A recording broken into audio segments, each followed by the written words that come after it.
L'Institut Cognition, tremplin Carnot, est issu de la volonté de 14 laboratoires de recherche en France sur les sciences cognitives de faire de la cognition un enjeu stratégique pour l'innovation compétitive de nos entreprises. Nous avons souhaité organiser cette journée recherche et technologie pour que les acteurs du monde socio-économique puissent toucher du doigt un résultat concret de recherche.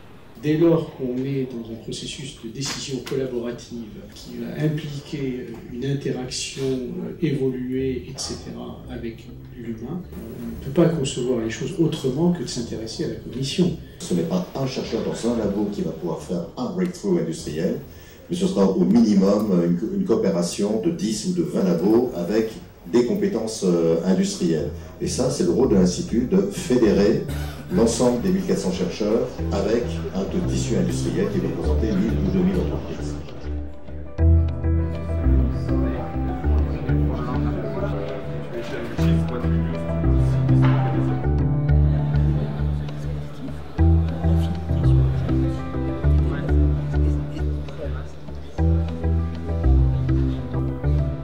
Il faut déplacer l'objet avec l'intention de vous faire servir.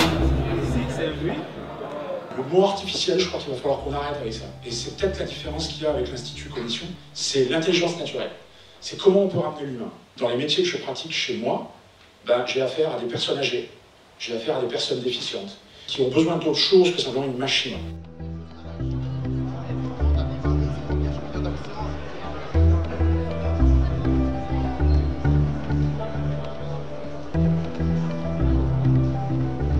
Alors qu'est-ce que j'attends d'une assemblée comme ceci? C'est d'avoir des contacts avec les industriels qui peuvent m'aider à réfléchir à la façon dont on peut valoriser cette recherche, qui est en fait un modèle physique de la production de la parole. Si on les replace dans un cadre médical, on pourrait avoir un objet intéressant, applicatif de nos recherches fondamentales pour la société. Ce surmatelas contient un capteur, va mesurer les battements cardiaques, les phénomènes respiratoires, les mouvements. Et à partir de cette mesure, on a un logiciel qui montrera la fréquence et la durée des arythmies et des apnées du sommeil, leur gravité et l'évolution de ces métriques dans le temps. J'ai eu un industriel qui serait intéressé pour qu'on travaille sur les vocabulaires de métiers spécifiques qui partent en disparition avec les départs à la retraite, par exemple. L'Institut Carnot, ça nous permet d'avoir des contacts avec des industriels qu'on ne côtoie pas d'habitude.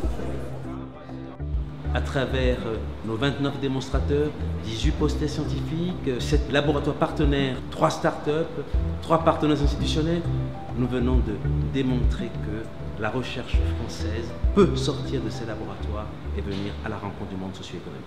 Il appartiendra à vous que cette première édition ne soit pas vaine et qu'elle soit suivie par une prochaine peut-être dans 2 ans.